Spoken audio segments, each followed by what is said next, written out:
Okay, we'll like Chair.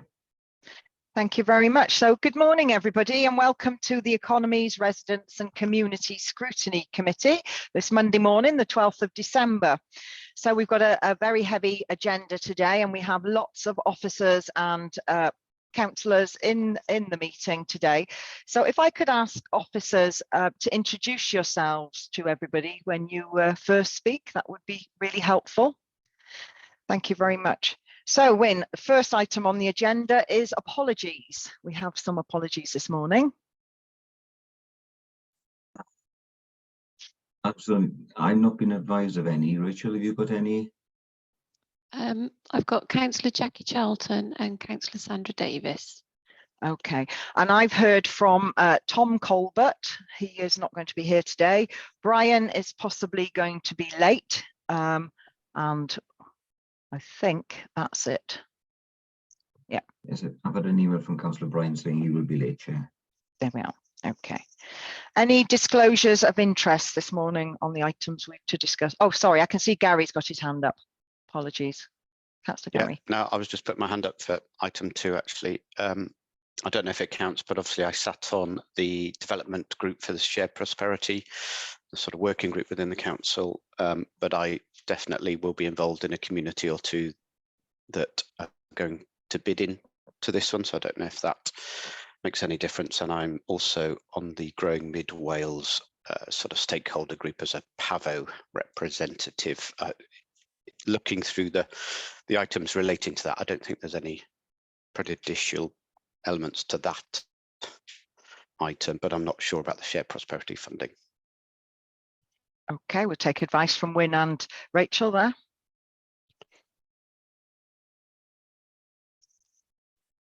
Yes, Nope. sorry, Chair. You're just unmuting and get myself organised here. With the council group, Councillor Gary, what was that? What did that actually involve? It was just a sort of, I would say, David will be able to tell us more, but it was a coming together of interested parties that wanted to help shape the direction of the Shared Prosperity Fund. Right, okay. Chair, happy to jump in if I may. I said Councillor David wants to come in as well. Please don't know what I'm thinking about it, yes. Yeah, Nigel, go ahead. Yeah. I was going to say, Councillor David, that we're required to undertake that sort of work anyway as part of the SPF initiative and agenda. So I just don't see any conflict there. But I thank Councillor Guy for bringing it to our attention. Yeah. And perhaps, Chair, well, I've got the mic just to note apologies from Nina Davis, who unfortunately got some urgent business to attend to, but would have been here otherwise. Okay, thank you for that. We must add there, Wyn, that we've got apologies from Sarah. She's on council business in a different meeting. She's got a meeting with the Fire Authority. Right, okay, that's fine, Chair. Okay. I think based on what Nigel's saying, just reflecting on it, I think it's probably with Councillor Gary, personal interest at this particular point in time. Obviously, when it comes to the group at the other side, which will be making the applications, Councillor Gary has no involvement in actually taking the final determination. That's a cabinet determination, so therefore has no direct influence on it. So I'm comfortable that it's a personal but not prejudicial interest. Okay, Councillor Gary, happy with that? Yep, thank you. Thanks so much. Okay, thank you. Do we have any declaration of party whips this morning? We'll take the silence to mean no. Thank you all. Okay, now on to the agenda proper. So item 4.1, the performance report for Q2. And I understand we've got the leader of the council, County Councillor James Gibson-Watt, with us today to talk us through this performance management and quality assurance document. Good morning, James. Good morning, and thank you, Chair, very much for introducing me. Yes, the performance report, as you see before you. For those not used to these reports, the format is a slightly, you'd be forgiven for being slightly confused by it. They're not the easiest reading in the world. We have Catherine here, who is largely responsible for producing them with colleagues, and thank you, Catherine, for attending. So it's probably best if she explains how this works, so to speak, if that's okay, and then I'm happy to answer questions or deal with any particular issues that members can see arising from the report. Would that be okay? That sounds fine. Thank you very much. Catherine. Morning, everybody. Good morning, Catherine. Welcome. Hello. So yeah, the quarterly report, performance report is something that we have in place here as part of our performance management and quality assurance framework. So we report every 3 months on the performance of all of the different services. Obviously, we've got a fixed process for that, which is available to view if you wanted to in our performance management and quality assurance framework on the internet even. So this is something we report on quarterly, and then at the end of the year we have our self-assessment report as well, which looks back at what we have done, what's worked well, what's not so well, and what needs to be improved going forward. Okay, lovely. So has anybody got any questions now, or Catherine, do you want to lead us through the actual report? Emma Palmer. Chair, if I may come in. So there's been a scrutiny pro forma provided ahead of the meeting along with the report that sets out some overarching questions for the scrutiny to consider and then provide their findings to cabinet or for cabinet consideration as standard. We've also got a number of the portfolio holders on the call who, again, if there are any specific questions from scrutiny, would be able to respond for their respective areas. Overall, the pro forma is on large page 5. And the first question really is around whether the corporate report provides a meaningful and balanced account of progress against the planned milestones and targets set out in Vision 2025.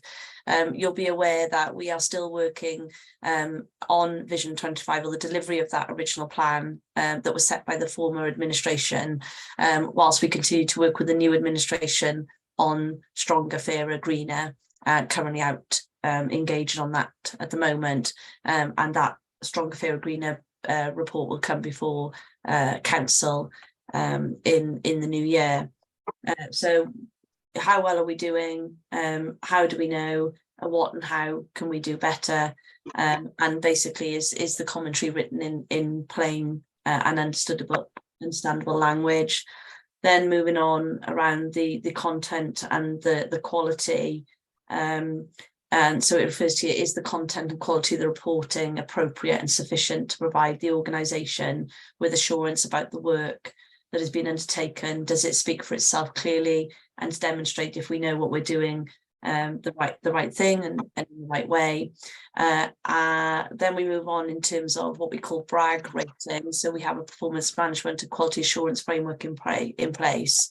BRAG is an acronym for blue, which is a completed status; red, if we are off track and not likely to bring on track; amber, 10% off track; and green, we're on track.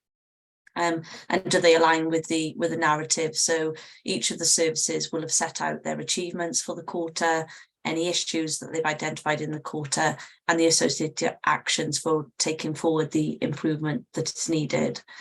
And then finally, really is around looking at the timescales and whether they're realistic and appropriate. With the time that's given, it won't be possible for scrutiny to look at every single part of the report that is before you today.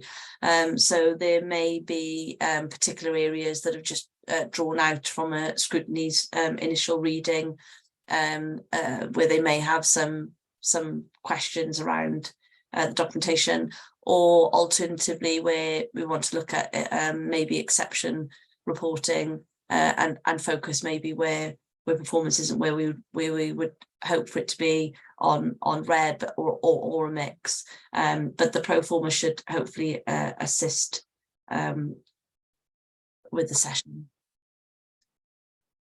Okay, thank you for that, Emma.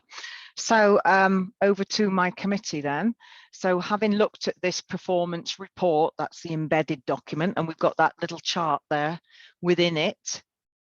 Do you have any questions really for any of the portfolio holders here, or indeed about the way the reporting is done? So good morning, Councillor Adrian. You've got your hand up first, and welcome. Morning, Chair. Thank you. Yes, good report. It's a useful tool. I would just point out probably that the colour coding does tend to draw one's eyes to the red, and maybe sometimes the green look good, but the objectives are weak and they need updating regularly. I understand that. But one glaring one to me is on the school transformation.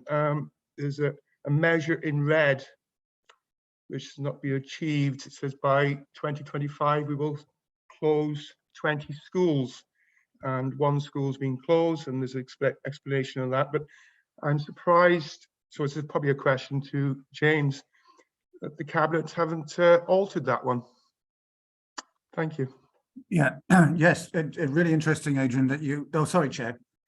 Is that right if I respond? Sorry. Yeah, please do. Yes, absolutely. It's interesting you picked up on that, because actually we in Cabinet, when we looked at this the other day, picked up on that particular measure. It seemed very prescriptive, very precise, and obviously it was. We are in a sense, we're still looking back at measuring performance against the previous administration's corporate improvement plan, and this figure of 20 schools by 2025 was in that plan. That was their intention, obviously, but it isn't necessary. I mean, it isn't necessarily the intention of the current administration. The current administration is committed to continuing the transformation process, but it seemed a very, well, to me, a rather rash promise to make, to close 20 schools by a specific date, because as we found out, closing schools is a long and complex process, and even if it's desirable, it doesn't necessarily go to plan or to timescale. So it's not, to me, that to me is an objective which I wouldn't have inserted if I was leader of the council at the time, but clearly the previous administration did, and I have to respect that, and do respect it. But it simply reflects the aspirations of the previous administration at that time. But things have changed, and we are going about things in a slightly different way. But it doesn't mean we're not committed to transforming the schools network. We're going to have to do that. We know that. But it just means we're perhaps we're not going to. I mean, I'm not going to say from here that I am going to close 20 schools, or we are going to close 20 schools by 2027 or 28 or 29 or 30. You know, it's just that's just not the way it's going to work. But you know, there's a process to go through. Crickhowell catchment's just been reviewed, and Cabinet will be considering that in a couple of weeks' time. And Llanfyllin catchment review is well underway, and you know, in due course in the new year we'll be having papers on that as well, and we'll see where that leads us. But I'm not going to prejudge those reviews. So that I hope that explains it. But you're sort of kind of, Emma might be able to explain it better. But for me, that is an aspiration of the previous administration, which we, you know, it doesn't bind us in any way, and it just reflects their desire at that time. Yeah, thank you for that answer. But it does also say that these objectives are continually updated. You've had over 6 months as a Cabinet to look at that one and change it. Is that the case? I mean, it is glaring that it's still in there. Yeah, no, I clear to understand. Yeah, I completely agree with you. And perhaps Emma better come in at this point. I was just going to say, James, Emma's got her hand up there. Thank you, Emma. Thank you very much. Thank you, Councillor Adrian. It's a challenge that the existing Cabinet presented to us as officers as well. I think the leader was being all too kind in his response. Our focus with the new Cabinet is on stronger, fairer, greener, and working up that plan. So there was a light touch to what was Vision 2025. I'm afraid this first year is always a little frustrating in that transition from one plan to another, and commitments developments being owned by a former administration to the existing administration.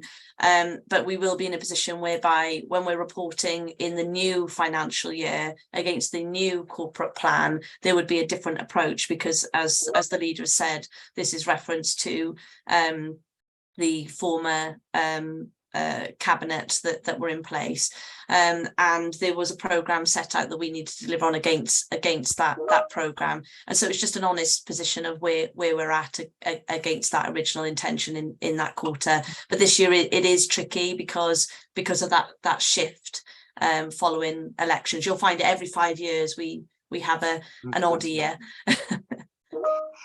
Thank you for explaining that, Emma. Thank you. So, Councillor Jeremy, your hand's up. Thanks. Yeah, I'm just as a sort of general overall point. I struggle slightly to use this document because I think partly because of my newness to the process, in that it provides a sort of assessment of where one is against target, but I can't necessarily work out whether we've not achieved the target because there's been a lack of funding, or there's been some underlying cause of lack of reaching a target, and where it compares against previous years as well. So that's, I say, partly the fact that I'm relatively new to the process. So, but in terms of actual numbers, and the one that I was looking at was the construction of new council homes, where we've got a target of 250 new homes by the end of 2025, which seems a rather modest number in terms of we know that the number of people on the waiting list is about 5,000, so we understand. So I'd just be interested in a comment on whether the 250 target is actually a sort of an appropriate target for that, and what that means in terms of actually trying to solve the waiting list problem of people on the waiting list. Okay, who would like to take that one? Happy to respond. Matthew. To that, Chair, as the Cabinet Member for Housing. I don't know whether it's an appropriate target or not. It's the target that we've got, so it's the one that I've got to work to as the new portfolio holder. You're absolutely right, though. There is a deficit in terms of the number of houses that we're bringing into supply compared to the number of people who are applying and waiting for social housing. We are completing new sites, 61 new council house completions, with acquisitions of 7 new developer built homes, and there's planning for 56 new council homes secured and progressing to tender, and that's all subject to funding and availability. We have got challenges, though. The member is right, Chair, by phosphates, planning delays, finance and grant available, and there is obviously inflation and construction inflation which is affecting the sector considerably, and we're doing all we can to grapple with that. We will maybe modify this in the future plan, that the focus is not just on building new homes but acquisitions and bringing empties back into use also, so we take a 3-pronged attack to what is a housing crisis in Powys. But the reality of the situation is there is a deficit between the number of new homes that we're creating to meet the ever-growing demand. Do we know what the target is for the housing associations too? Because the 5,000 on the waiting list, I think, includes those on housing lists, so waiting lists as well. Do we know what their target is and how well they're performing against building new homes? I'm not. Do we have those conversations with housing associations? Is that we have a strategic housing partnership, which is chaired by me as the Cabinet Member for Housing, because we're the statutory housing authority for Powys. All of the registered social landlords, 8 of them in Powys, are also members of the strategic housing partnership, and we do collaborate where we can to find uniformity and a shared approach to tackling the challenges that the housing sector is facing. I'm not aware of data around their specific targets with building new homes, but they do work with us to bring sites forward and develop them, and of course the social housing grant is a collaborative approach, but they are bringing bringing in new homes as well. There have been new houses built from housing associations, so they are also contributing to meeting the growing demand. We're also looking at things like a social lettings agency in partnership with some of our registered social landlords to try and increase supply. We are trying to innovate in the sector to meet the growing demand, but it is challenging. More people are joining the list than we're able to provide accommodation for. Thanks. Okay. Can I just ask a supplementary question to that, Matthew? You talked about some of the challenges that are causing the delays, phosphates and rising costs of materials and planning delays. Now, some of those challenges are to some degree out of our hands, but the planning delays, we are getting lots of reports from people about problems getting in touch with the planning department or getting planning through or missing deadlines. And I just wonder, when we couple that with some of the objectives further on in the document about recruitment of staff and maintaining staff and possibly not recruiting more staff to manage workload, how are we going to manage those planning delays that are or should be within our control? We have more than one planning authority in Powys, Chair. It isn't just our own that we deal with. We've got the Brecon Beacons National Park Authority as well. It is no secret that, you know, the planning service has experienced the harsh brutality of austerity, and that has an impact. If we're to speed up planning, that will take resources. Planning is not my portfolio, Chair, so I'm not an expert in this. I've never sat on the planning committee either. I don't know if there's someone better placed to answer. I can see Matt Perry version 3 camera has come on, and I'm hoping that he'll be able to give you a more comprehensive response. Good morning, Matt. Hi, it's Gordon Davis, Head of Planning and Property. Sorry, your picture's so small, but I thought that doesn't look like the Matt I was talking to earlier. In relation to the planning service, it is correct. We have had recruitment issues, and we are working hard to retain staff as well. As once we have people in place, I put them into relevant courses, degrees where possible, because we need to develop our own. And that's bringing them from technicians to planners to senior planners to planning, principal planning officers. So we're seeing good progress being made there.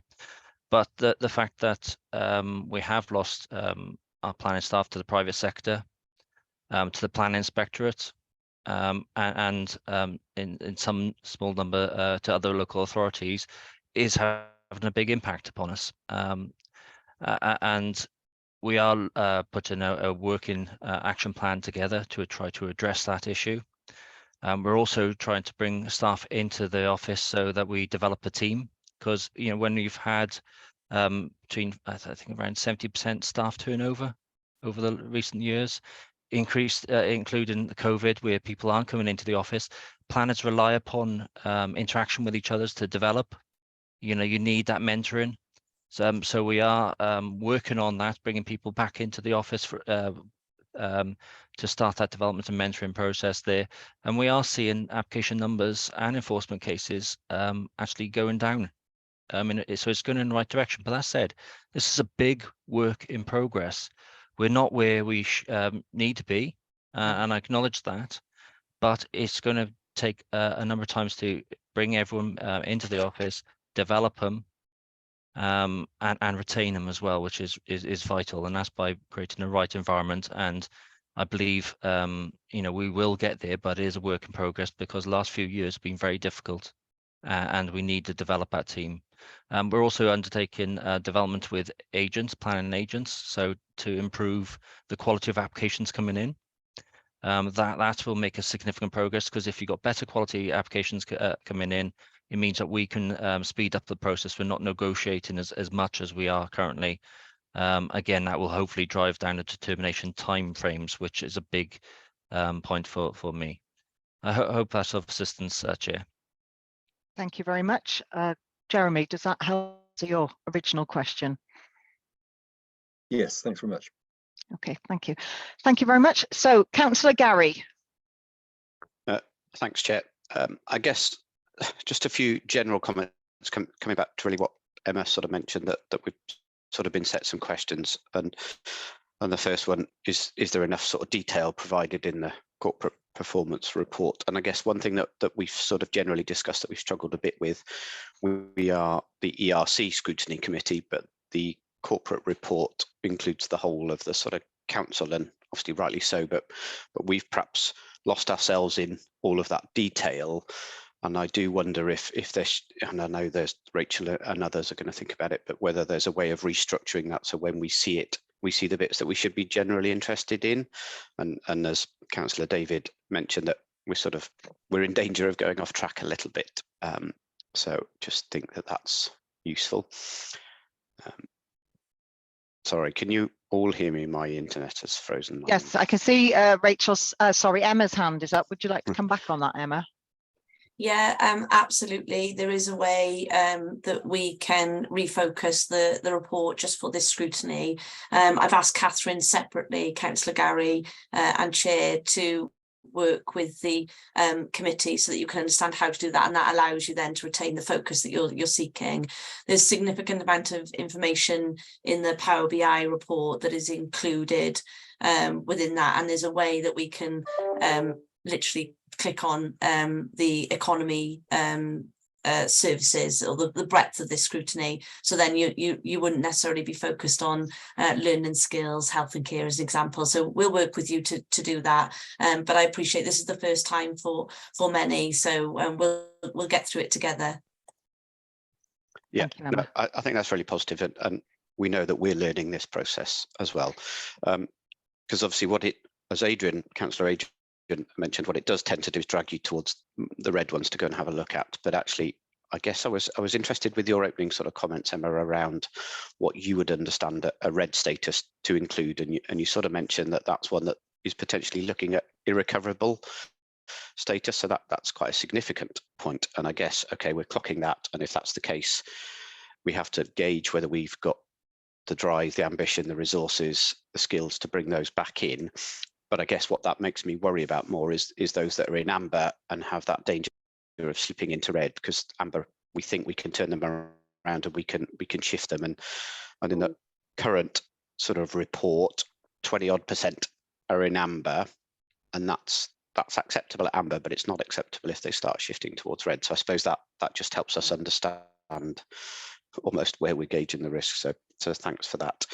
And then I guess, yeah, it was just about coming together for these meetings. I think the agenda was 150 pages, the corporate improvement plan 77 pages, and the report is a decent number of pages if you can go into it, and certainly, and we don't want to be led by officers telling us things that we should be looking at. We need to have that ability to go in and delve and have a look ourselves. But I guess there is that danger in the current way it is, that we're a bit too led by officers. So we see the bits that we should, or we think we should be seeing, rather than have the ability to go and delve in. And my last comment really was just what I can't see in the sort of performance report, where it's broken down into sections and headings. Obviously, there's a few key headlines for each section and heading, but I can't quite work out who makes the decision that those are key things, because I would argue that some of the things that we're highlighting in there aren't particularly of importance, I would argue, or a little bit meaningless at this higher level. So I then generally worry what's going on behind those ones, and then what is really missing. So things like, I guess, where the local authority is tasked to develop plans under legislation, if you like. So I would argue something like a wellbeing plan. Local authority is tasked to develop a wellbeing plan. The local development scrutiny group, or LDP review group, if you like, are struggling to work out, do we wait for that plan to arrive before we put it in there? So I'd like to see almost where are we at with those key documents that are almost legislative. Thank you. Okay, thank you. So perhaps here I can help the committee a little bit. In our scrutiny committees, we're used to asking the so what question. What's the outcome and what does that mean for our residents? And I think that's what we should focus on. But for this report, we're looking at the report itself. So does the report do the job of informing us how we're doing? So if we I refer you back to those 3 key questions, or there's 4 actually. Let's just go over the page. We're looking at, does the report give us enough information that we can understand where we are as a council and where we're going? So does the brag status give us the right, are they fair? So are they green where they should be amber? Are they amber where they should be red or green? So those are the things we should be focusing on. But having said that, I have a question based on the green targets under objective 2. So we talk about lots of grant applications and lots of things put in place to develop active travel and regenerate town centres, and they're all green. And my question is, how do we judge that? How do you judge that a town centre has been regenerated just because we put some flower boxes and nice things down the middle of it? And I wonder if anybody can really, how are you coming to these coloured status? What's your criteria? Emma. Chair, I personally can't answer that particular question, but is Diane with us? I suppose it's a general question really for all. So you have a brag status. How do you set your criteria? Yeah, so in terms of the brag rating, ordinarily you would set out a target. And so we'd be looking at, and that target could be profiled across a year or years. Because the plans that we set up are to cover five years, and then normally within the year we're profiling. It's easy on when you're looking at a numbers game rather than a qualitative element, so a little more challenging on the town regeneration. So that's subjective really, in terms of what were we expecting to achieve, and then have we set out, have we delivered what we set out to achieve in that respective area. If you did something more specifically on, I don't know, for the scrutiny, appraisals as an example, you know, you want 100% appraisals, well, you either hit 100% or you haven't, you know, so that's easier to quantify as to whether you've completed that element or not. But if you want a specific answer to the question around the town regeneration, then we've got Diane and Nigel both waiting in the wings to come in on that specific item. Thank you, Emma. I can see Nigel's hands up, so perhaps you can help explain that one, Nigel. Yeah, thank you, Chair, and perhaps I'm more happy to listen to Diane's comment as well. Just in relation to something like active travel, for argument's sake, you couldn't declare that complete, but how we can measure it is look at, did we participate in the active travel funding programme? Will we be able to secure, you know, an appropriate number of projects given our size and our intent in terms of active travel, and did we deliver them as planned, you know, within budget, etc. There are measures behind almost all grant programs to see, well, how, you know, was that then route then used? Was the town centre, you know, I'm straight into Di's territory now. Do you get more people into the towns, etc.? But I think some of the broader aspirations, you know, are perpetual, aren't they? You know, we're always going to be seeking to improve active travel, or always going to be seeking to improve our town centres. Economic activity. However, in terms of like a measure, and you know, so active travel is quite a straightforward one. Did we participate? Yes, we did. Did we get a good share of funding? Yes, we did. Have we delivered the projects in relation to the grant funding that we got? So I think it's in that, you know, the high level stuff, great, but the lower level perhaps becomes a little bit more specific and enables us to assess. But I'll pause there, check. I'm sure Di will come in as well. Good morning, Diane. Good to see you this morning. Good morning, Diane Reynolds, Head of Economy and Digital Services.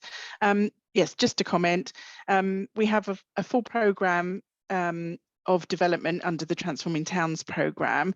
That programme is put together and monitored, and that's where the assessment comes from. But underlying that programme are town plans that each town has pulled together to understand what they want to do in consultation with all of their stakeholders to improve their town centre, to make it more viable and in terms of economic development. So it might seem a small piece in terms of you know, how the town looks in terms of structure and pieces, but I think it's worked up with all of the stakeholders to understand what would really make their town more vibrant and more attractive to bring people in and to increase the economy. So that's in a clear plan. We've got 6 plans at the moment, and we're developing a further 10 across the county, and all of that underpins our programme of work. So whilst the programme might feel very simplified, it is actually underneath is a whole tranche of a big piece of work in terms of consultation, engagement, and developing those town plans. So I just wanted to really highlight that as well. Thank you. And I think really that sums up where we are here, because the report is quite onerous as it is. And if you were to write that much detail in, it would take weeks to fully read, digest and scrutinise it all. So yeah, thank you for that, Diane. Chris, you've got your hand up, Councillor Chris. Thank you, Chair. It's really interesting to see this, because I think it depends on the audience that you're trying to target.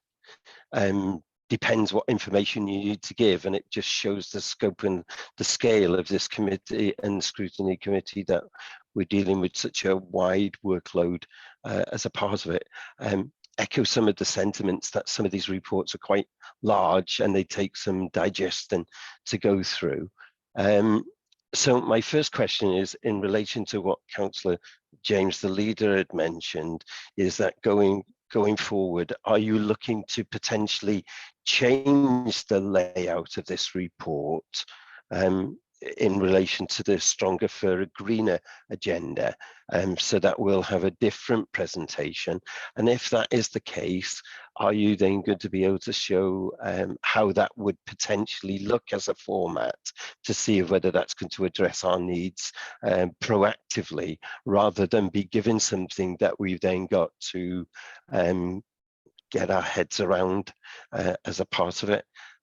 I've got some other questions then, Chair, but I'll let that be answered first. Okay, thank you, Chris. James, I think that was directed to you, but I can see Emma's chomping at the bit to reply. I think in all fairness, Chair, if I may, and if it's acceptable, Councillor Chris, I'm probably better placed to respond to that one in terms of my responsibility around all things corporate planning. Sure. So in terms of the way that we present the information, so we'd still be using a Power BI report for the information, because the intention, as an organisation, we've learned from past regulator reports whereby many years ago, information wasn't put out in the public domain about our performance. And so we've completely turned that on its head, and we put all of our information now out in the public domain. But I think what you're grappling with, one, in terms of the size and the scale, as you say, Councillor Chris, the responsibility of this scrutiny, it does cover all manner of things, but also just the sheer volume that we're required to deliver as an organisation, and remembering that our performance report is against the corporate plan, so it doesn't even include absolutely everything that we do. It's what was set out in the corporate plan and how we're performing against the delivery and the aspirations that we set out within it. Moving to Stronger, Fairer, Greener, the Cabinet have agreed that we can move to what we call a results-based accountability model. For short, as an acronym, we refer to that as RBA. And when you're looking at the performance in that way, we look at how much of something we're doing, how well, so it's a numbers game, but fundamentally what difference, and Chair, you picked up on the what difference earlier in a comment. And so the intention would be against the 3 objectives that the Cabinet have set, and as I say, currently out for engagement, so might be subject to some minor amends before we finalise that. I'm anticipating seeing what we call a report card per objective, so we can be very clear against each of those 3 objectives. This is how much of something we're doing. That could be how well are we answering the phone calls, for instance, with the public engaging with us and accessing services. and then when they do so, are they getting, you know, a good response as a difference? As a result, did we achieve the outcomes that they were hoping to achieve by making contact with the organisation? That's just a simple example. So yes and no, Councillor Chris, there will be an amendment to the report in the fact that we'll have report cards, but we still use Power BI to provide the information to make sure that we've got transparency for the public and people can access and hold services directly account for their delivery.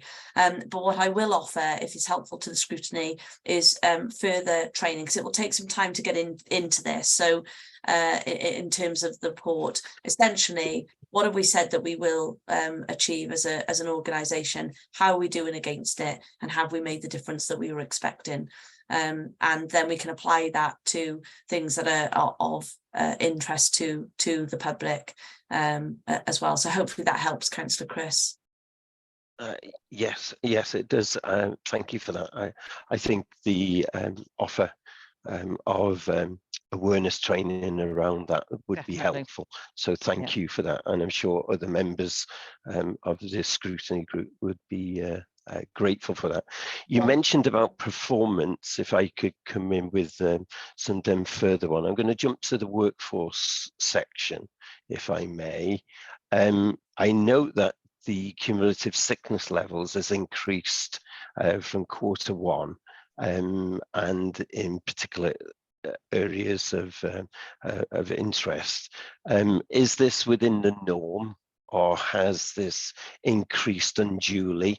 And do we take into account any increase in the workforce in these particular areas?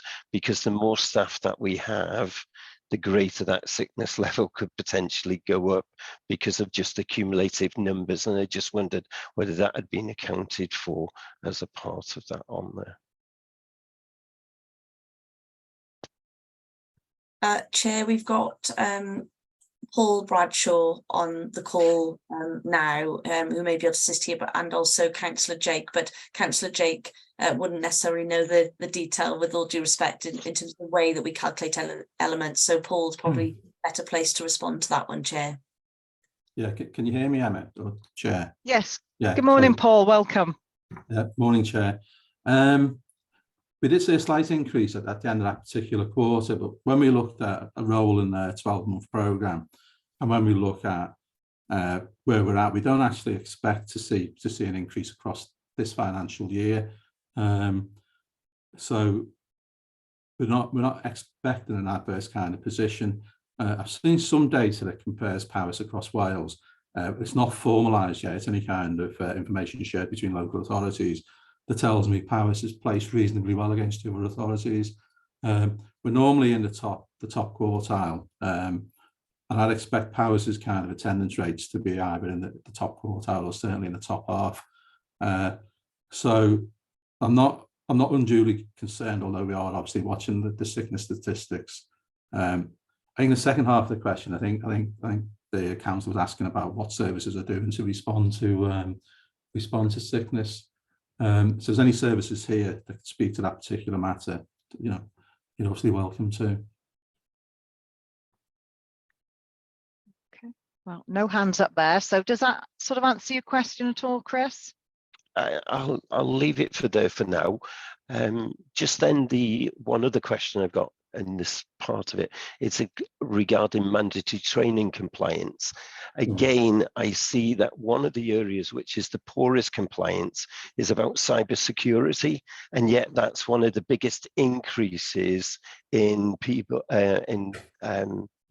individuals being targeted by scam emails, by various fraud activity, and yet we seem to have a poor compliance to that. And I just wondered what is the rationale around that, of whether anyone's looked into that to see of how we can make this more compliance, because that's going to help our communities and our residents accordingly. I can speak to that as well, Chair, if it helps. Yeah, please do, Paul. Yeah.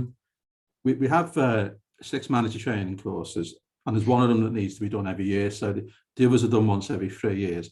Cyber security, because of its obvious importance, needs to be kind of repeated annually.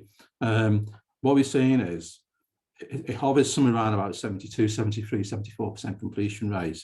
And what we do is, for all 6 courses, but obviously that one in particular as well, it's discussed regularly at EMT, so the performance statistics are looked at regularly by EMT, and heads of service are reminded most months, if not every month, to focus on driving compliance on all 6 modules. So heads of services are asked to do so. EMT chase it up with them every month, and I think we just need to keep doing that. Really, just keep getting across the importance of it and getting across responsibility to heads of service and obviously senior managers and professional leads to drive that compliance up. I think also, Chair, I could say that some parts of the council, obviously, with a more kind of disparate workforce spread out across the wide expanse of Paris, there's an extra focus on those areas to try and support those heads of service and those managers getting to the staff that are further away. So what we've been trying to do is go from the online course, the kind of electronic course in all cases, to kind of workbooks. So we've got a lot of, for instance, highway staff out around the borough, the county, sorry, got a lot of highway staff around the county to do through workbooks rather than online electronic courses. So we're doing everything we possibly can to support the kind of different ways of training people, but compliance can only be driven up by good management and you know, heads of service and managers pushing. Thanks, Chair. Okay, thank you, Paul. Okay, Chris. So I just want to check with my committee now, because I feel we're straying into the next item number, which is 4.2, the strategic risk register. Do we have any more comments on this 4.1, which was the performance report in the chart that Emma, and the specific questions that Emma has put forward for us to sort of come to a conclusion? Jeremy, you've got your hand up. I don't know whether James was wanting to respond to something previous, though, whether that needs to come first. Sorry, James, I didn't see your hand up there. No, that's fine, Chair. In fact, Jeremy's hand was long before mine, so happy if he wants to go first. But I just wanted to in response to Chris Walsh's point, it's really interesting that members of the committee are picking up on some of the same points that we as cabinet members picked up on. And the GDPR compliance, training compliance one was a case in point. And I think the point I make there is that I think one of the problems with the GDPR training, and it isn't just that sort of training, because some of the other modules are pretty tricky as well, is although that particular module is easy to get at in terms of linking it from the email system and so on, actually it's very time consuming, and by the end of it, really rather a tedious course, and I think puts a lot of people off. They kind of get halfway through and decide they can't cope anymore with it, so they go and do something else. And I'm a case in point there. It took me several attempts to get it finally done. I am now up to date, but I know there are a lot of members who are not. Well, there were a lot of members. Maybe we've all been good boys and girls now and caught up. But you know, I think that the point we made at Cabinet was perhaps we need to try and find a way of making these courses easier to get to, because some of the ones that are based on the NHS system are really annoying to try and get to, and some people just give up in horror. And the other thing, once you get to them, make them a bit more user friendly. You know, I mean, they're good courses. It's just they're just hard work to go through. So, no, it's a point well made by Chris, and I think we will. I mean, Emma's agreed we need to look at that. If there's anything we can do about it, we will. I'm not sure there is that much we can do. Thanks.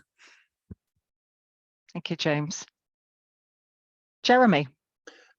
Okay, yeah, my two brief comments, I think, are, and again, it's partly to do with me trying to get to grips with how I actually interpret these numbers, is I don't know whether the targets are realistic or not. I'd be interested to know how the targets are actually chosen, whether ERC, and this may just be lack of my sort of having understood what the process is, but is ERC involved in how we decide what the targets should be?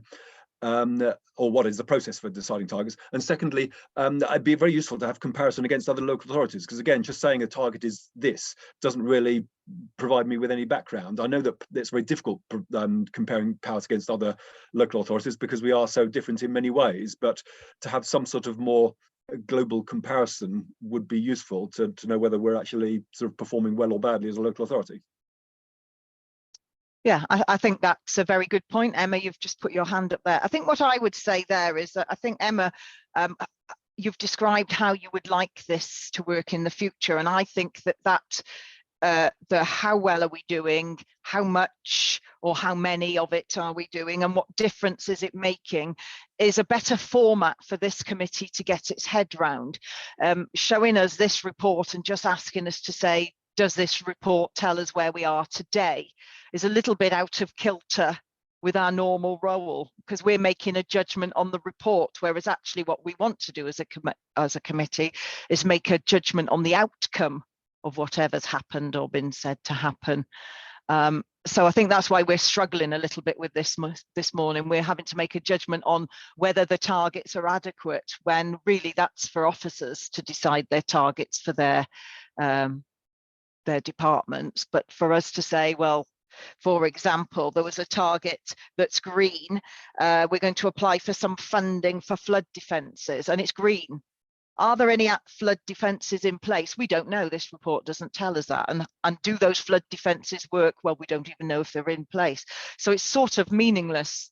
All we know is that we've got the money, or we've applied for the money.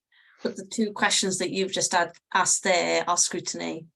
Those are the questions that we should be asking, and you could be challenging those who are responsible for those areas on this call around those elements. So the intention is that you get underneath the report, that by looking at that in advance of the meeting, understanding the content that was in there, and thinking to yourselves, actually, does this align or not, then informs the scrutiny session that would take place in terms of those questionings around the targets. The targets are set as part of the integrated business planning process. There is benchmarking and comparator data that is utilised where that is available. There's also the information and wellbeing bank that's available at your fingertips for you to look at how we compare on a national level. That's already there and in the public domain. We can put the link again for you to utilise. The targets then are based around, should be stretch targets for the service, and there's context to be taken into account when setting those.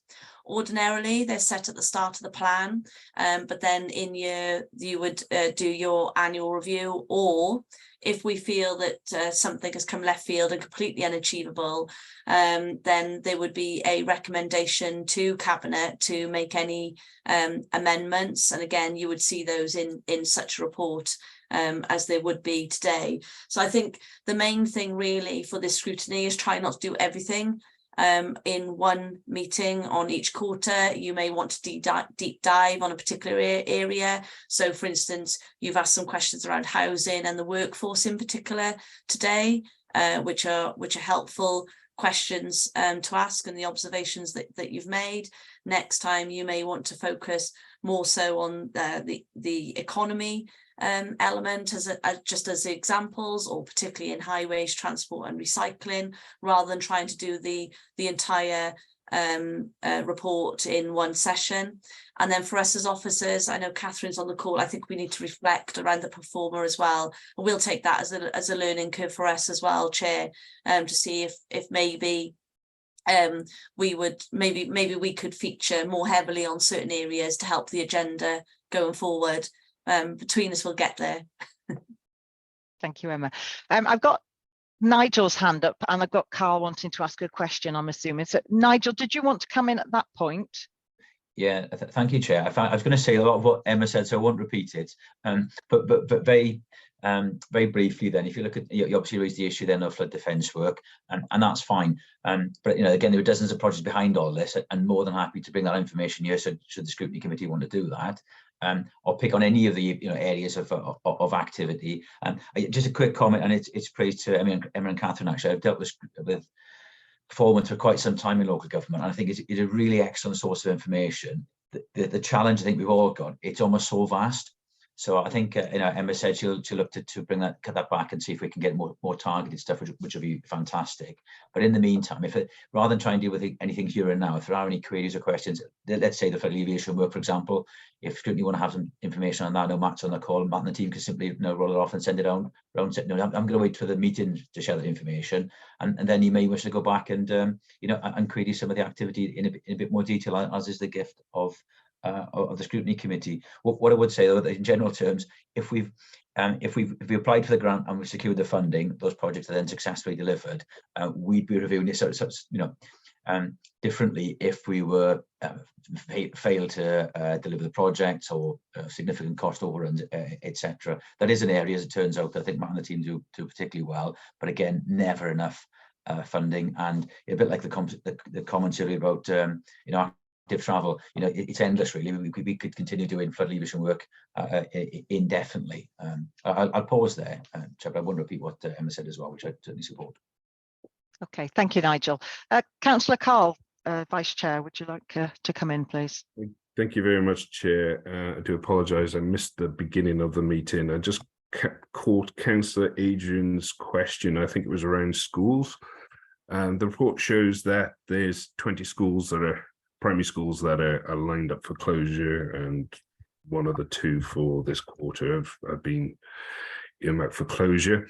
Can I ask, is that a finger in the air sort of number, or have officers identified those 20 primary schools? And if so, could we have a confidential briefing at some point to talk about those 20 schools that have potentially been identified?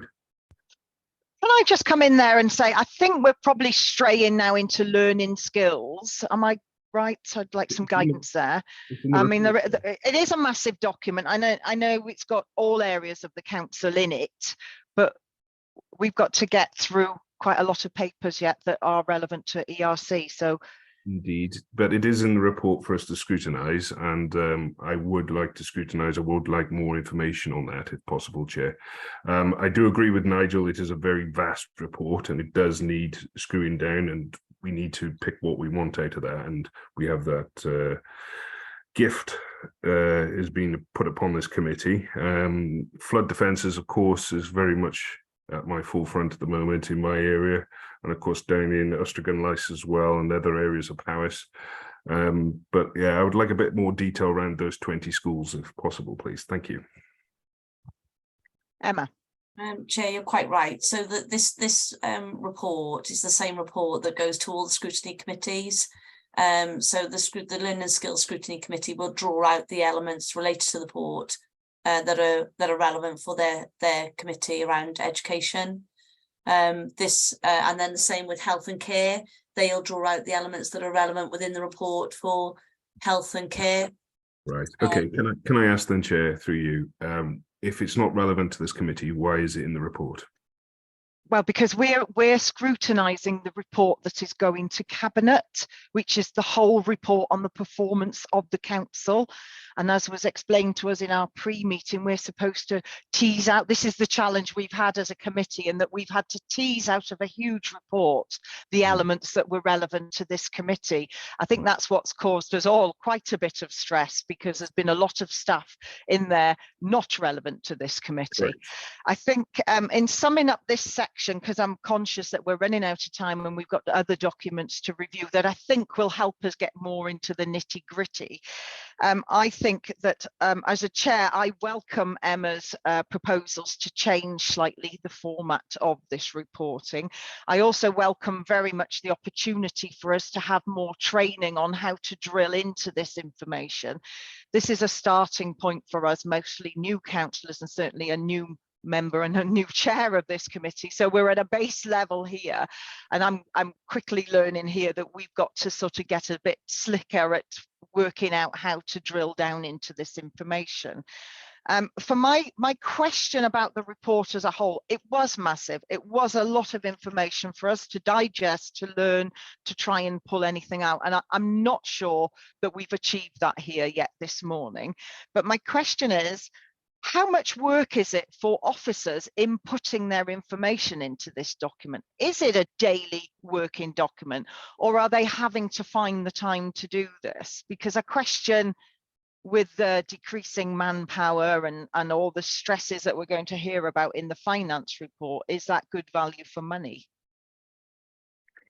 So Chair, I'll answer that. So each head of service are responsible and accountable for their respective service, and each head of service or support staff will update the system accordingly. So at the start of the planning process, we set out the objectives and we set out the measures that we hope to achieve and the outcomes that we're looking to influence positively.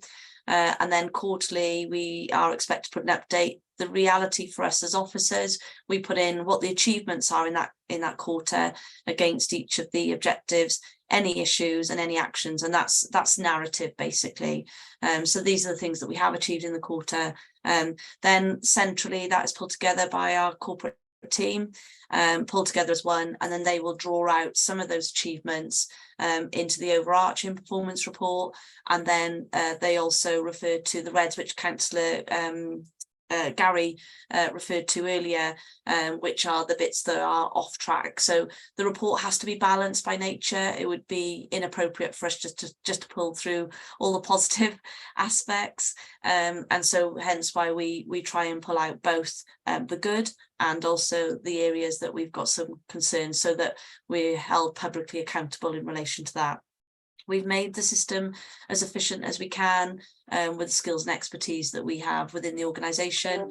However, moving to the new corporate plan of Stronger, Fairer, Greener and the 3 objectives, I believe will help us even further to be more efficient in our reporting around it.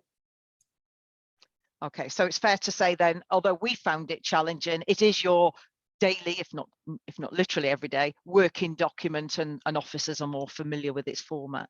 Officers more familiar with its format, and I think if we take a session outside of here and work with you on the drill down capability, there is a quick way of actually bringing forward just the points that are relevant for this scrutiny. But I think, you know, it's new. It's a new tool for this scrutiny. So we'll work with you to give more support in terms of that drill down and that understanding. And I think for next time as well, we perhaps, Chair, with your approval and the committee's approval, we'll do a session in the lead up to the actual scrutiny, so that the timing is better for you all as well, and fresher, I think, in respect of working that through. Excellent. Thank you, Emma. Carl, you've still got your hand up. Did you have another question? Sorry, Chair, it's a legacy hand. Okay, lovely. Okay, so I think now if we move on to item 4.2, the strategic risk register, that goes into more detail, sort of department by department almost. So County Councillor David Thomas, I think you're going to introduce this for us, but I can see, Gary, you've got your hand up. Did you want a quick question there? No, I'll wait till after David's done an introduction to it. Thank you, Chair. Thank you, Gary. So good morning, Councillor David. Councillor David, thank you very much. You're going to tell us all about this and it'll all become clear. Good morning, Chair. Jane is going to give us a high-level overview of the report, but presumably on the basis of what has already been said, I guess the committee will just be addressing the risks that are relevant to the remit of this committee, because obviously there are a number of risks in there that's to do with health and social care and potentially learning and skills.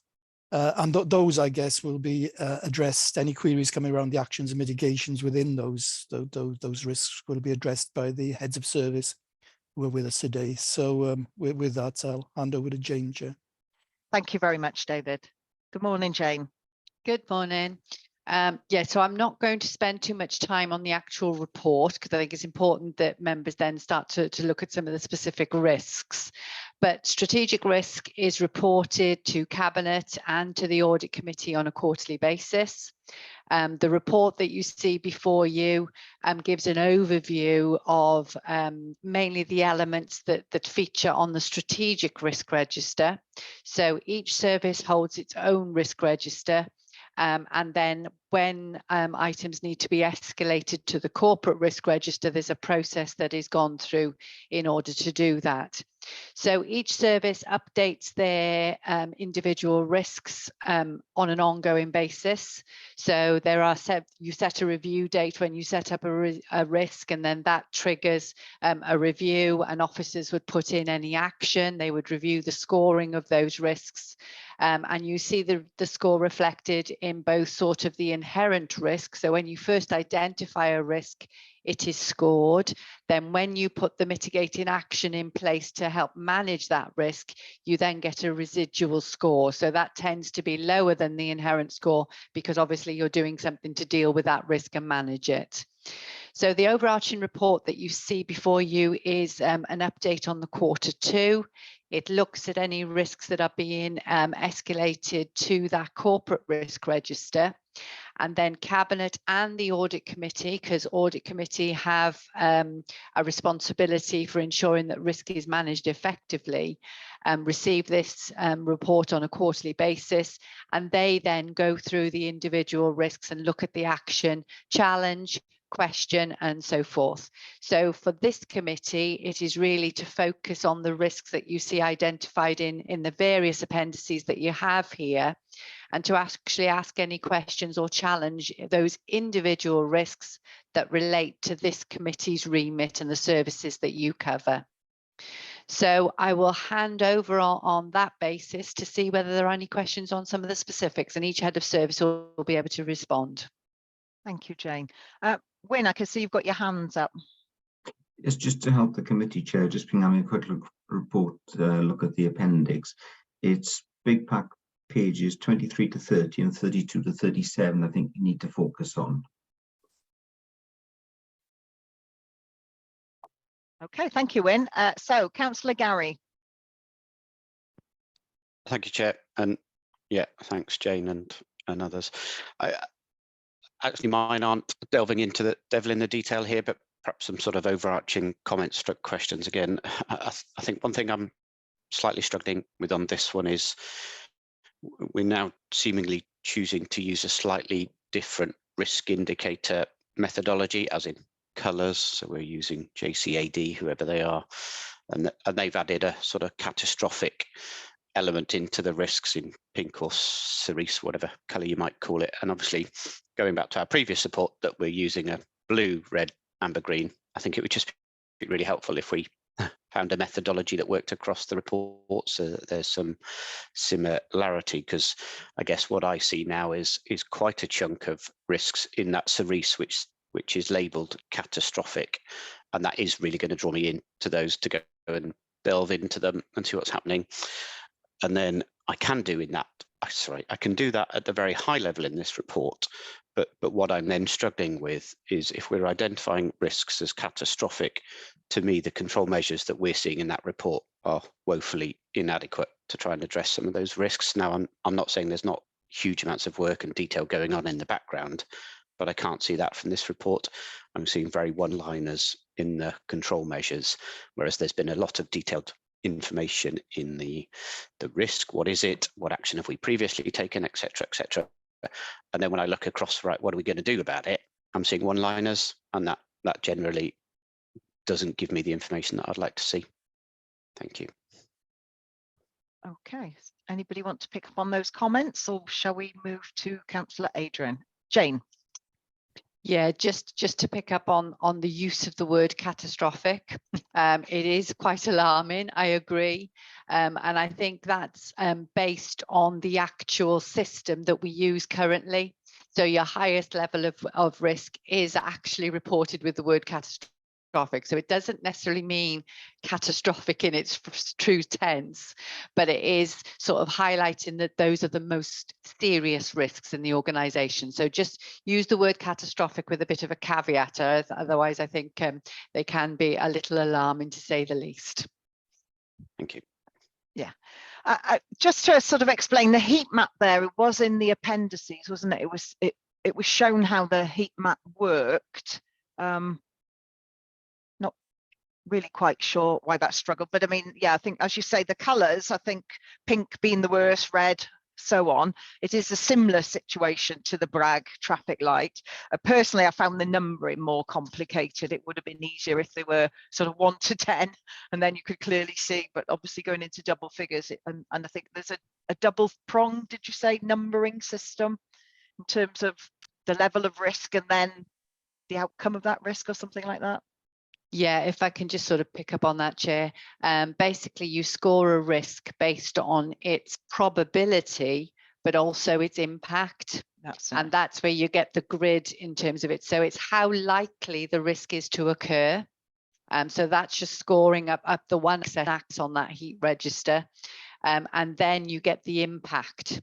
So if it's low risk and low impact, obviously it scores a lot lower than something that is considered to be almost certain to happen that has a very high impact. So that's how that scoring works. And that's why you see so many different scores, because it's quite a complicated matrix, isn't it, in terms of identifying risk and scoring it in that way. But that's how that works. Then the heat map gives you a snapshot of where those risks are on that matrix. And I think it's fair to say that when you're looking at the corporate risk register, it would be the risks that score the most highest. Hence, you've got everything showing in the red and the pink generally there, because that's why they're on the strategic risk register, because they need monitoring at that corporate level to make sure that they're being managed effectively. There we are. And I've just found that for the committee, that's page 39 of the full agenda pack, if you wanted to just quickly stroll through that. Right, Councillor Adrian. Thank you, Chair. At the risk of seeming anti-green, I'd just like to have a brief explanation on how the scores are achieved, especially in the nature one. It's highlighted to be escalated. What resources, what figures briefly are gathered there to come to that figure?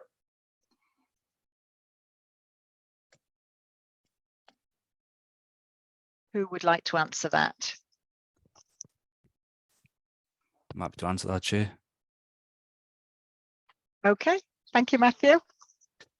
Yeah, so this is a new risk. It's been on our obviously our radar for quite a while in terms of biodiversity and the impact that it's having on services. But I think more recently we've looked at the likelihood of this happening in terms of, if you just look at like phosphates, for example, the impact that's having on services, and that's just one element. So we have scored it quite high at the moment, but we are working with neighbouring organisations, to try and sort of claw this back. But it's something not just for the powers that can deal with in isolation. There's a number of organisations we are working with to try and address it, but we felt that it needed to be highlighted quite high because there's so much impact going on out there at the moment in terms of biodiversity and nature. But we are putting measures in to try and reduce that. So hopefully over the coming months, we should see that residual score drop then. Thank you. It's just that, I mean, I understand the one with the school maintenance. We've got all the data there. We fully understand it's something the council can actually, well, try to do something about. But I understand the climate one because, flooding, etc., etc. We can do things there. But with the nature one, we are sort of directing officers' time, resources to something that's duplicating NRW and government legislation. So, when it gets escalated, it concentrates the mind that something has to be done, which is right.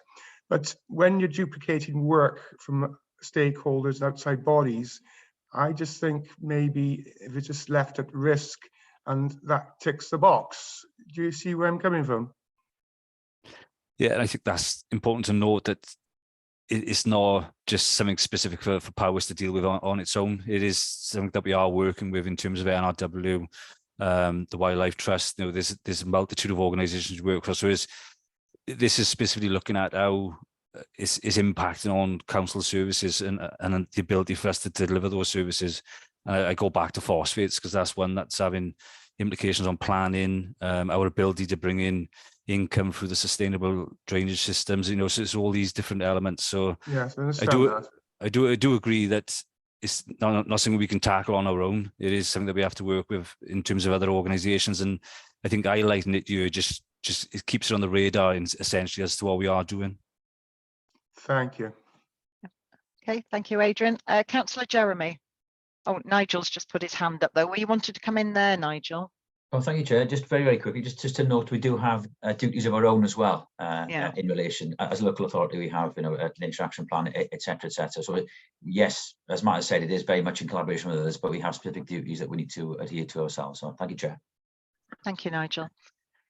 Jeremy, Councillor Jeremy. Yeah, it's more sort of comment on well, what Adrian and Nigel have sort of just commented on in terms of the nature and climate emergency ones are a slightly odd situation in that these risks are written purely from the perspective of the risk of the nature emergency and climate emergency on our ability to deliver services, which is quite a narrow definition of what the risk is of a climate emergency. I suppose the point I'm trying to make is what timescale do we look at when we're considering the risk register? Are we looking at the risks as they might impact over a term of the administration, or maybe a 10-year timescale or something like that?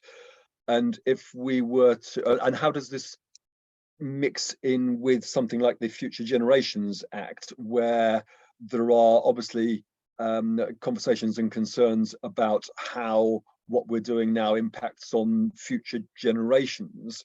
So should our risks be drawn up in terms of what the risk might be on future generations, or are they on our immediate ability to deliver things in a 5-year or 10-year timescale?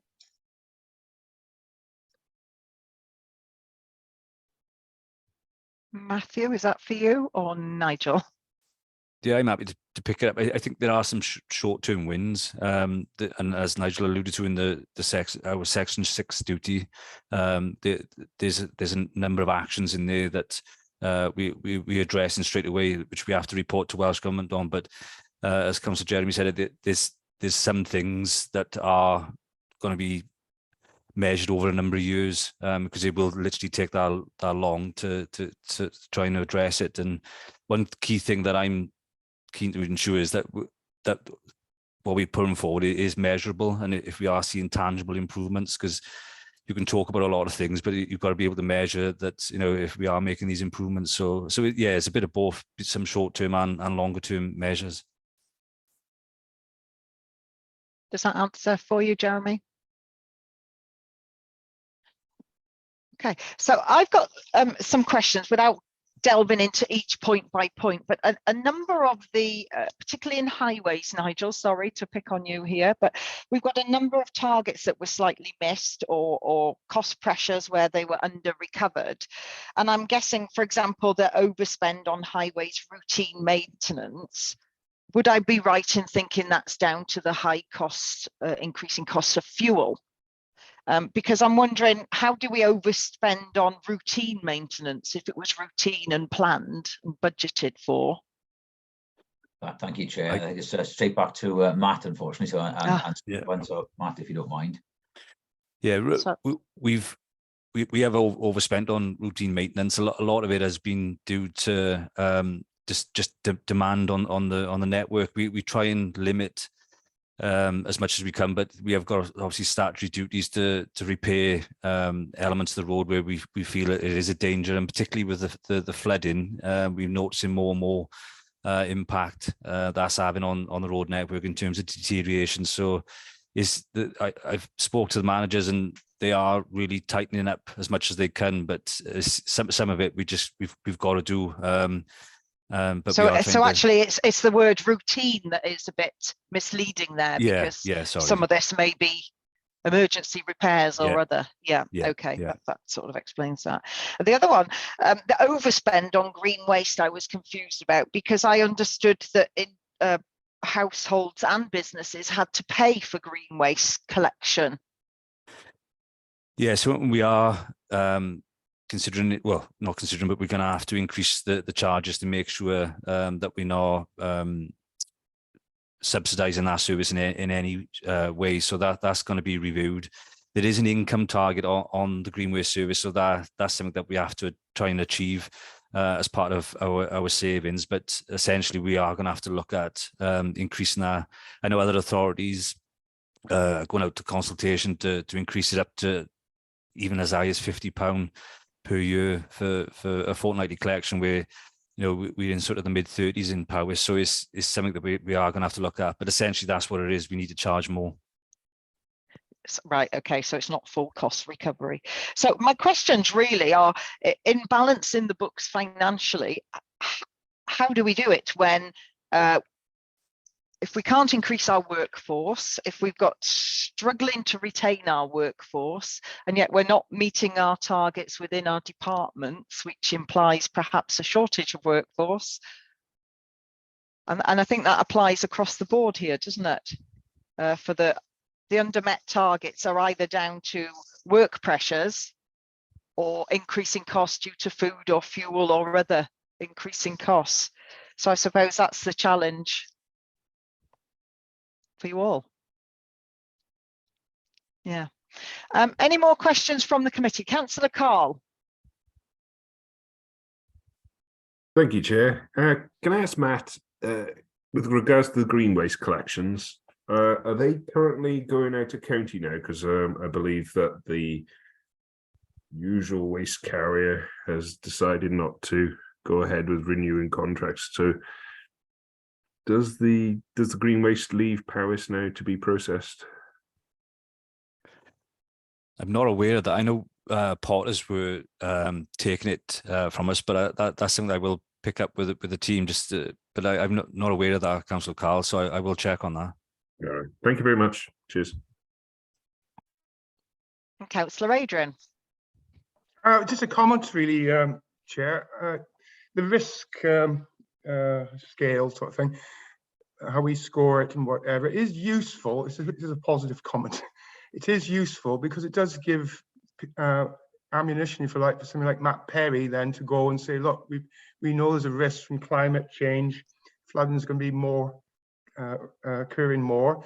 And when he says, oh, we want more jetters or more maintenance doing on highways, he's got something to back it up with. So it is a positive comment, really. Thank you. Thank you, Adrian. Okay, if there are no more comments on that, we'll move on to our finance report. And I understand we've got Councillor David Thomas here. The strategic, yes, that's right, the finance report. So we're on page 41 of the large document pack, and I'm guessing it is David is going to present that to us. Yeah, thank you, Chair. It's quite a lengthy report. Did you want a presentation on the whole report, or did members, having read the report, simply want to put questions with relevance to this particular committee? But I'm quite happy to present the full report if need be.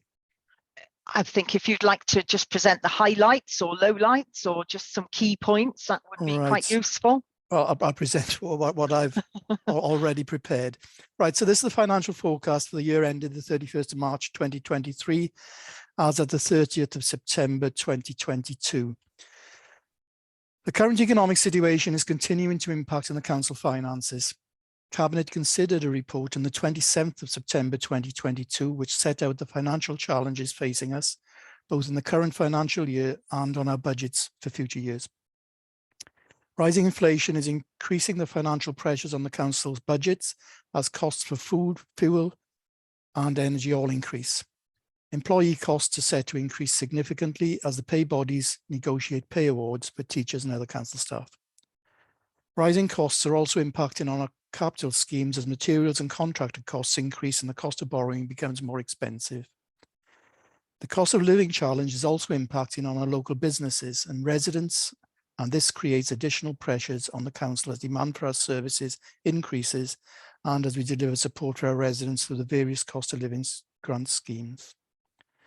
The budget set by the council back in March is not now sufficient to meet our costs, and the council is taking action to reduce expenditure and will draw on our reserves. At Q1, we were reporting that £3.827 million was projected to be drawn from specific reserves to deal with the additional pressures already identified. And in addition, a further shortfall of £1 million was also being forecasted. The position at Q2 now projects an increasing deficit at £7.064 million for this year. £5.316 million will be funded through the drawdown of specific reserves, leaving a further £1.748 million deficit to be funded from general reserves. The revised projection includes an estimate of the NJC and Teachers' Pay Awards at an additional cost of £8 million to be found this financial year. The approved budget in March set aside funds to meet assumed additional pay costs, but these do not fully meet the estimated costs, leaving a £3.7 million gap this year. We have already responded to the increasing challenge. Steps have been taken to pull back on expenditure across the council, which will reduce service expenditure by £2 million over the remainder of the financial year. Some capital schemes will be delayed, reducing the need to borrow, and revised assumption on council tax collection also improve the position. The reversal of the national insurance increase at a national level also reduces the council's employers' national insurance contribution. The appendices attached to this report provide more detail for each of the council services. With regard to cost reductions, the delivery of cost reductions this year are projected to reach £7.848 million, 72% of the total, leaving £3 million unachieved and at risk of delivery this year. Services are reviewing these and are required to consider mitigating action to ensure that they can deliver within the budget allocated. On reserves, the reserves position is shown in Table 3 of the report. We expect to use around £14 million of our reserve to support the budget this year. Some of this was planned, but some is additional as we draw from specific and school reserves to manage the increased costs we face. With regard to grants, section 5.1 of the report details the grants received by the council during this quarter. Environments, section 5.2 sets out a number of environments to be considered by Cabinet. As detailed in the report, many request the environment of budget within the service, including the creation of core team in children's services, the transfer of budget to meet additional home to school transport costs, and the realignment of staffing budget with the school service. In addition, environment is requested to fund £253,000 for children's services to support additional placement capacity in the county and avoid the use of unregulated arrangements. This will allow for a property to be utilised to develop an in-house bespoke placement for a service user with complex needs, creating a sustainable option for stability in the short term, whilst a longer term plan is developed to formally register a home to accommodate 2 young people. This is proposed to be funded from the general reserve for this year only. Environment is also requested by the cleaning departments who have commissioned to carry out the standard void cleaning works for the housing service. The budget of £135,000 will be set to deliver this work funded by the income generated. Finally, the Highways Transport and Recycling Service have been carrying an unachieved savings target of £1.3 million within their budget. This has been managed within the overall service budget during 2021-22. The service have now identified how these savings can be absorbed on a permanent basis by realigning budgets to recognise the additional income being achieved through street works, highway design and recycling income. Environment is therefore requested to action this.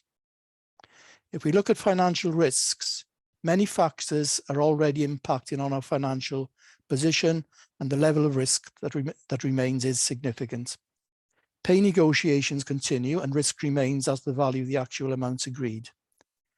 Demand for some services could change, particularly in social care, where winter pressures increase as more people require council support.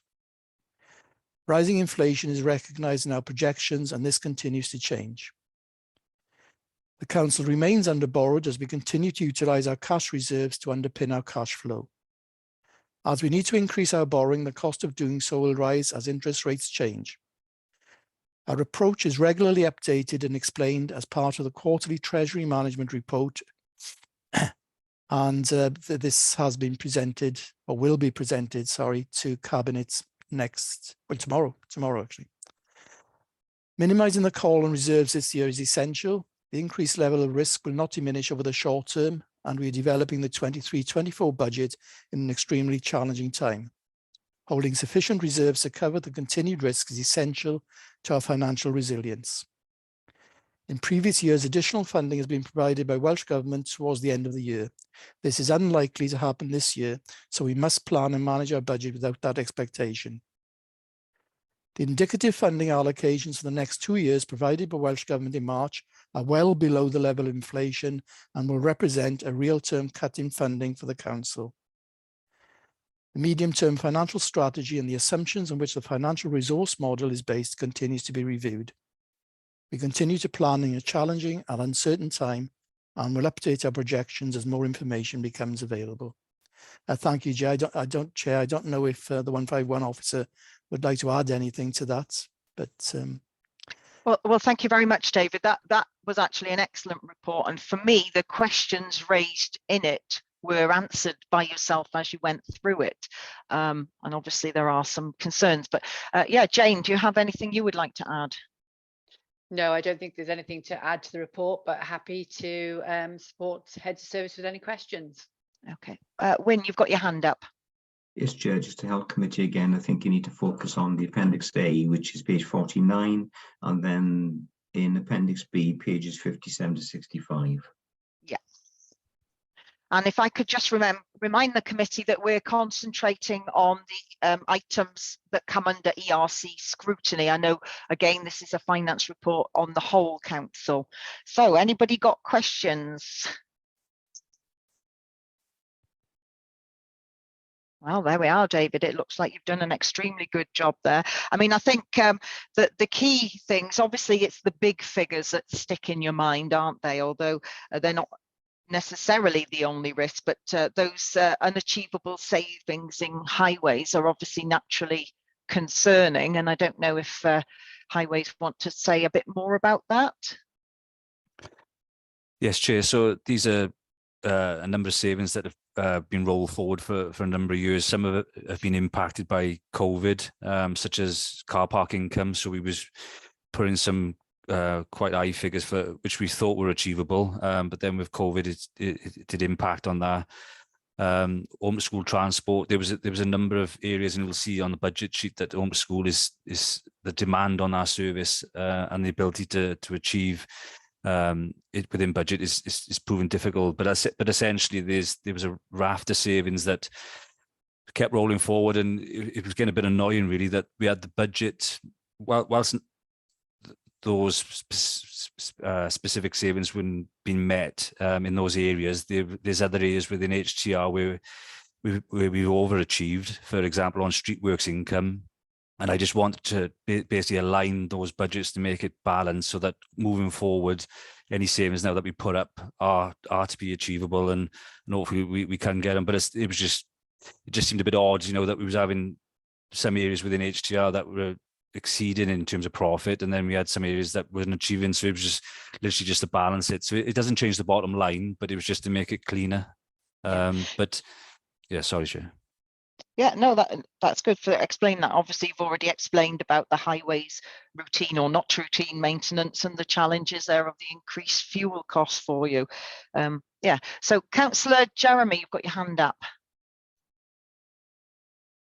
Yeah, I mean, it sort of relates to highways in that the state of repair of the roads is in some ways perhaps one of the most visible aspect of the cutbacks that the council is having to make. And I suppose the question is, there are a lot of damages to the roads, and we're going to have to explain to people that a lot of this can't be dealt with because of the cutbacks. But I'd like to think that there is a fair way of deciding which repairs do get made and which ones don't. And I'd quite be interested in how you evaluate that. In that, is it the sort of councillor that shouts loudest that gets the potholes repaired, or how do you determine which ones get repaired and which ones don't? Yeah, so the streetworks inspectors, when they go out, that they'll evaluate. So it'll be a combination of what they pick up as part of the sort of surveys, but also what comes in from you as members and residents. And we've got a highway asset management plans which sets out key criteria on how we prioritize our workload, essentially. So it'll be based on risk, and for example, like a road then would have more priority than an unclassified road. Hence why you as members probably get most of the complaints for unclassified roads, because most of the money is spent on the A, B, and C roads. So yeah, it's just ultimately it's how we balance it. And with the increasing material costs, tarmac's gone up 40-50%. We are essentially going to be doing sort of less work with the same amount of money. So it's going to be a difficult few years ahead. Jeremy, does that answer?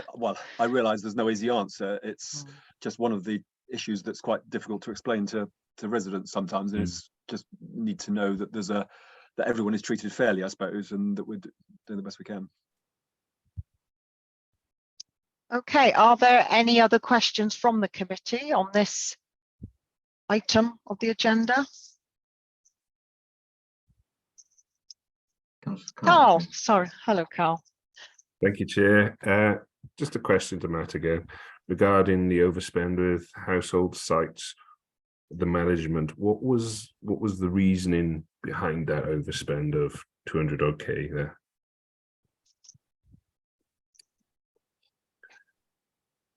Oh yeah, I just got that in front of me. But so yeah, that was the contract that we've got with Potters. So that expired this year, and we've had to basically renegotiate that contract, and that's essentially what that is. So the contract with Potters has gone up quite substantially, but we do need to review that contract, because it's about the difficulty we got is that Potters own one of the sites themselves, so it does put a lot of the competition off. But it is something that we're going to have to look at, but we're noticing with all the contracts, like on home to school transport, some of the bus contracts there have gone through the roof, and it's just really impacting on all the services essentially.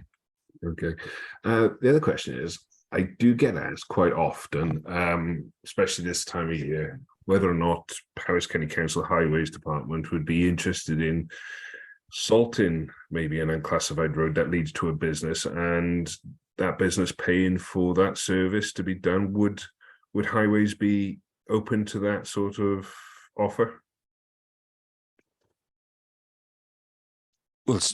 Well, we could look at it. I know, because there are going to be lots of, and that's one element as well. I know I'm digressing you, but one of the savings that we have put forward is for looking at winter maintenance and a historic one, which potentially could mean less routes being done. So we would look at income opportunities. We were discussing with PTHB whether we do their car parks or any income opportunities. I would just have to look at the detail just to make sure that this, that it is legit, that we can do it. But yeah, if you've got any information like that, just pass it on to me. I will do, Matt. Thank you very much. Okay.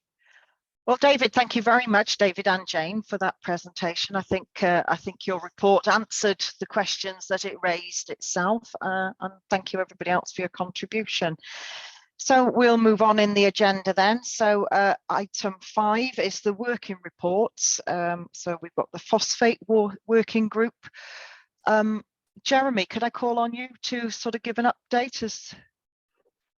Yeah, I mean, there's not a great deal to report on. We did have a meeting of the phosphates working group, and it was basically a sort of a meeting just to explore what was currently going on at the moment, and Peter Morris was very useful in that. And there's been a question that we've now put to that has been answered from the portfolio holders, that has outlined all of the work that's going on in the background with Welsh Government and NRW and so on.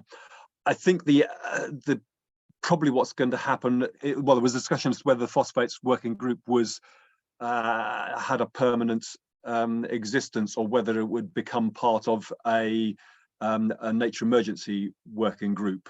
And I don't think that's been finally decided yet, but it's likely that its work would just become part of the scrutiny of the nature emergency.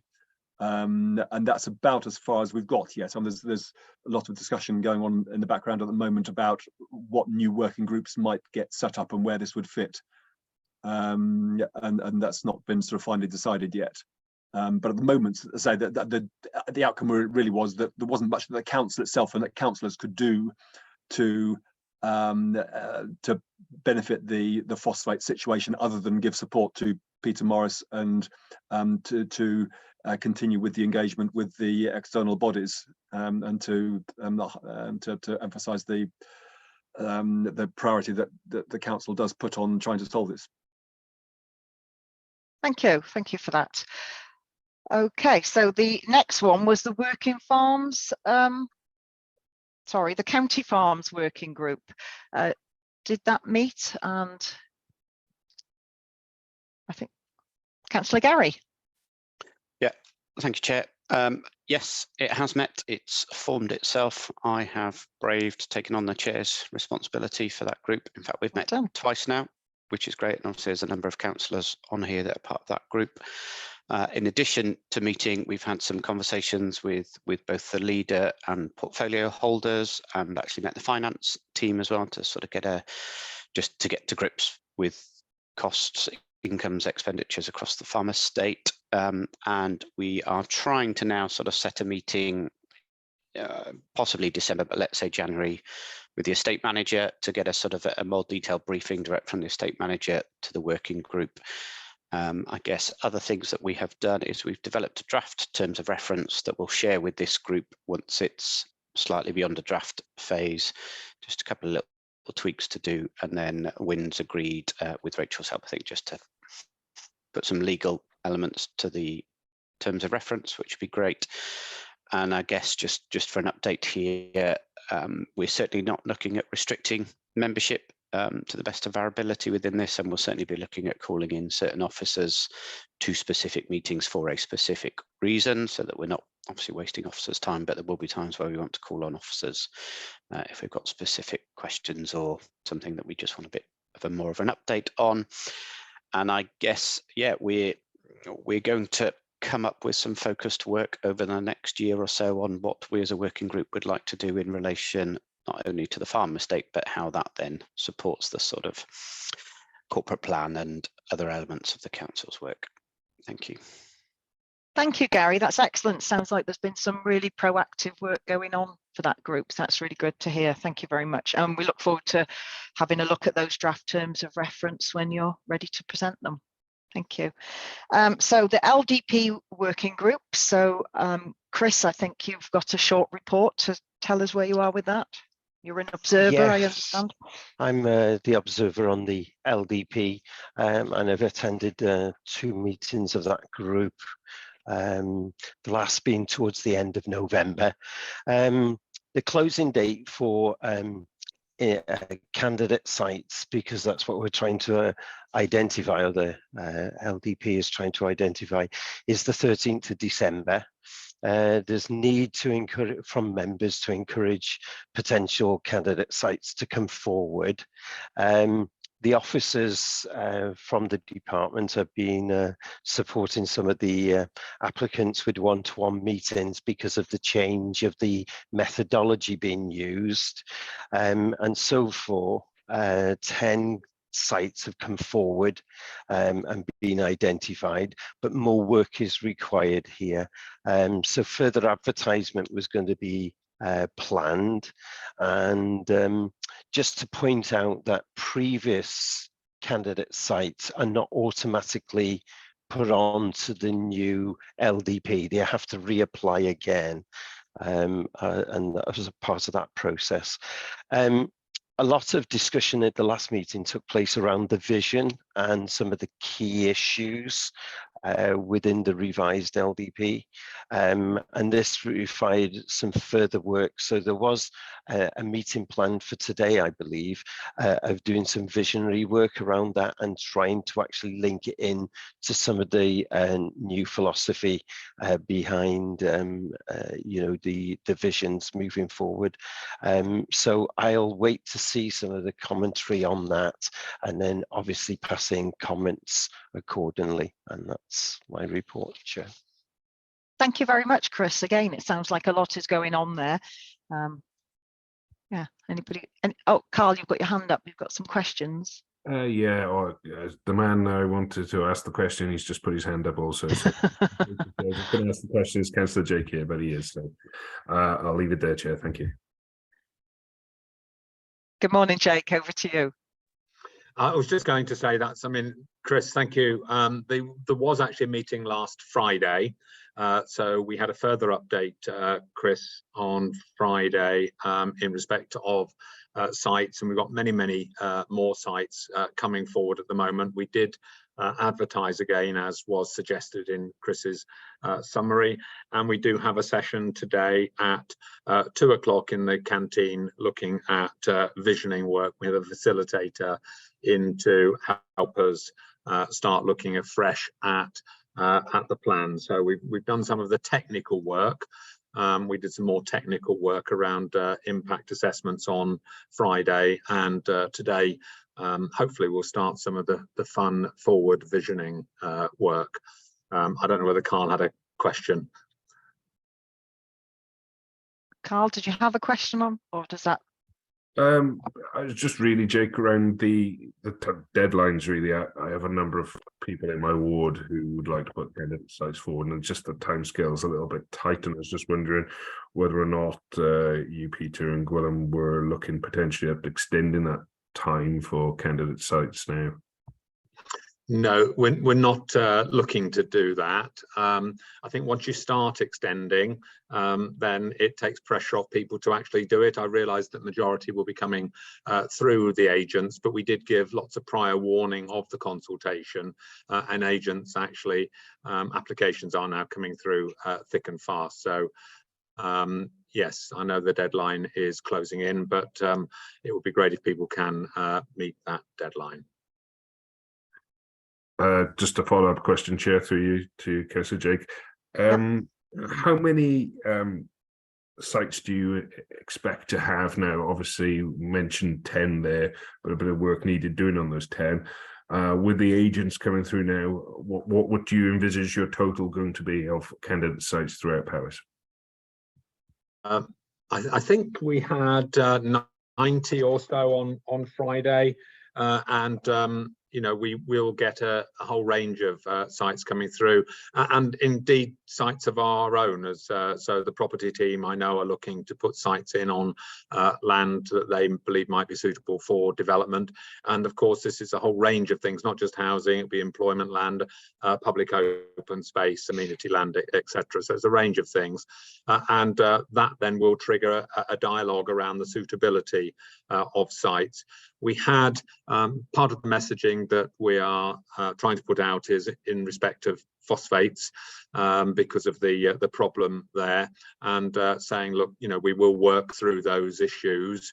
Don't be deterred from putting a site forward if you don't have the complete solution at this point in time in the mid Powys area, which is most susceptible to the Y catchment area in particular. So we are trying to give that message out, as I say, as Chris said, that there's some one-to-one help, and of course we are messaging with agents. So it's looking quite positive, a lot more than it was before. So many multiples of Chris's indicator there at the back end of November. So it's progressing well. Exciting times, Jake. Excellent. I hope so. Okay. I hope so. And Chris, I'm hoping you can get along today. You're most welcome if you can, 2 o'clock. And I understand that we've also invited a number of additional members from the planning committee to come along to widen out that member visioning time this afternoon at 2. Sadly, Chair, I can't make that meeting because I've got another scrutiny committee this afternoon, but I hope it goes well. What Okay. it's just, I will shut up, Angela, but just to reassure members, one of the things that we were looking to do is to, we discussed last Friday about how we can sort of keep a virtual chat going on that immediately after the event to allow members that weren't able to be there to make a meaningful contribution. So I'll keep pressing for. Thank you, Jake. Thank you very much. Thank you, gentlemen.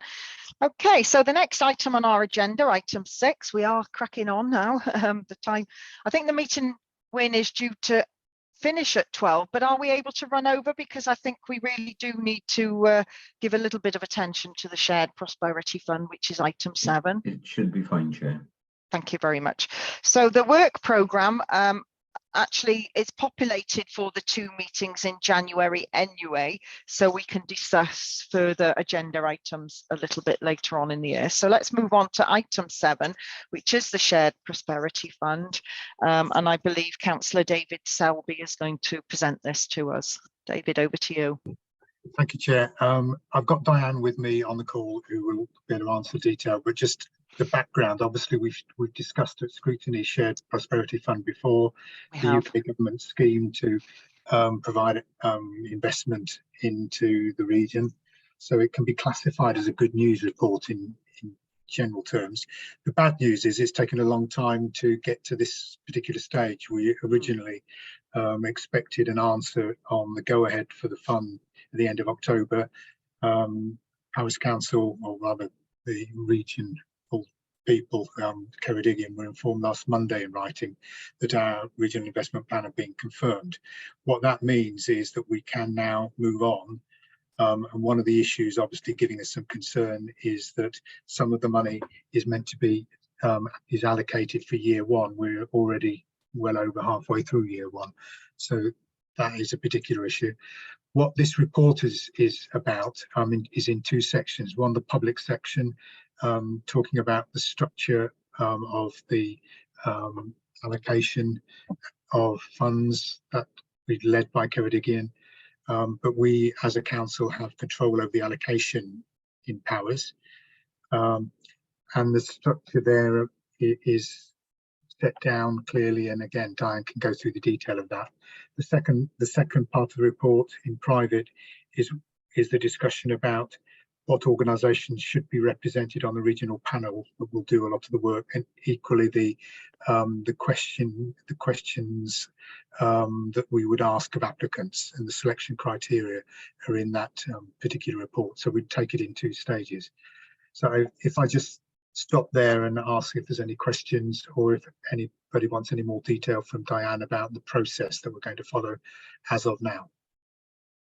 Okay, committee, so open to you. Anybody got any questions? As David says, we have had a presentation on this in the beginning when it was first launched, and Diane went into depth about how it was going to work. As you say, David, disappointing it's taken so long to get to this point, but a good news story now. The money is on its way, I understand. I think it's arrived in. It's arrived. Diane put me right, but it's. It's absolutely been confirmed. We've got to sign a memorandum of understanding to actually draw down the funds, but yes, our regional investment plan has been approved, and we have got an offer in writing from UK government. Well, that is very good news. Well done, Diane. Well done to everybody involved. So, committee, any questions on this part of the report? Win, you've got your hand up.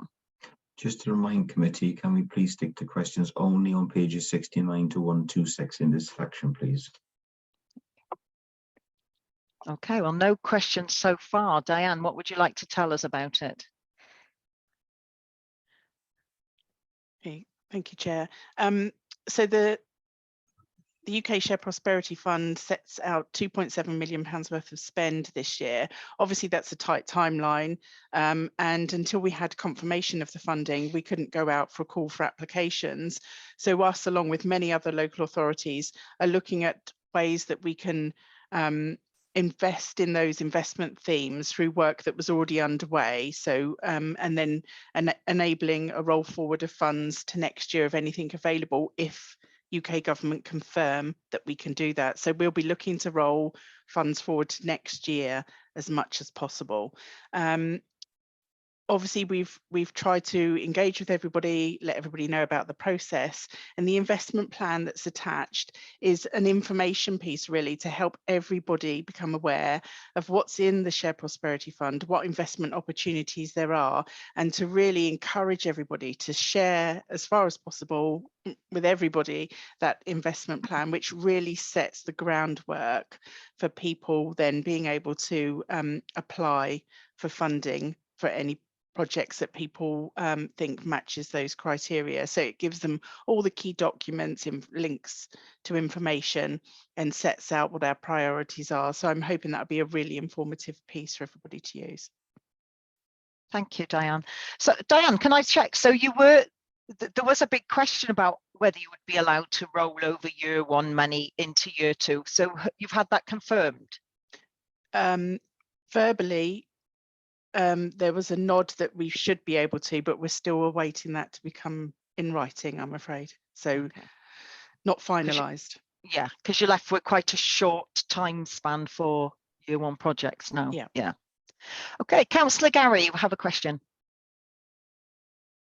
Yeah, thank you, Chair. And actually, I'll start with more of a statement of well done, Diane and team. So a lot of work gone into that report. It's vast and you haven't had that long to pull it together. So I think in only having the time to sort of scan through it, it seems to cover all the areas that we've talked about previously and tried to incorporate it. And I know you tried hard at sort of doing some engagement around it. And obviously you've got to work with Ceredigion, who are taking the lead on this. So yeah, no, it's really positive. I guess my question is, when do you think we're in a position as a local authority and Ceredigion to now get that out and begin to promote it? Go ahead, Diane. Okay, so the investment plan sets the high level information for everybody to use, but if we're allowed to roll everything forward to the following year, or the majority of the funds forward to next year, then we're hoping to go out in January for bids to come forward for obviously schemes to start in April.